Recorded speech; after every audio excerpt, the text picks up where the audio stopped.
Sir respect. Respect ఇవ్వడానికి నువ్వేమన్నా governor ఏంట్రా? చెప్పరా బుల్రెడ్డి. ల్యాండ్ కబ్జా చేసినట్టు నా బ్రాండ్ కబ్జా చేశావు. జాలిగడి కూడా చెప్పాడు. ఎవరు నువ్వు? ఈ ఉల్ఫాగడ్ నా ఫాదర్ అన్నావంటే నీ అసలు ఫాదర్ ఇంకెంత అదవై ఉంటాడు. Sir mind your tongue. ఏం పిక్తావరా చీటర్ వెదవా? ఎవడరా నీ బాబు? ఏం చేస్తాడు? బస్ స్టాండ్ లో జోబులు కొడుతుంటాడా? మా నాన్న గురించి మాట్లాడొద్దు. తండ్రి కొడుకు ఇచ్చేది ఐడెంటిటీ, అది కూడా ఇవ్వాలని నీ బాబు ఒక బఫూన్ బేవర్స్ నీచుడు. వచ్చిన తిట్లన్నీ అయిపోయినా ఇంకా కొట్టడేంటి? తప్పుకోబే నీ అబ్బా. నీ బాబు ఎవడో చెప్పరా? ఎవడా నికృష్టుడు? చెప్పరా నీ అబ్బా.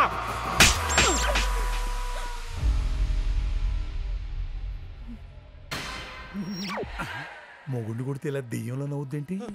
అయ్యో ఏమైందన్నా? ఇతను బుల్రెడ్డి అబ్బా. ఇతను కొడుకు కాదు. మీ నాన్న ఎవరన్నా అడిగినందుకు వయసు కూడా మర్యాద ఇవ్వకుండా లాగి పెట్టుకొట్టాడమ్మా. గోపి, ఎందుకు బుల్రెడ్డి కొడుకు అని మమ్మల్ని మోసం చేసావు?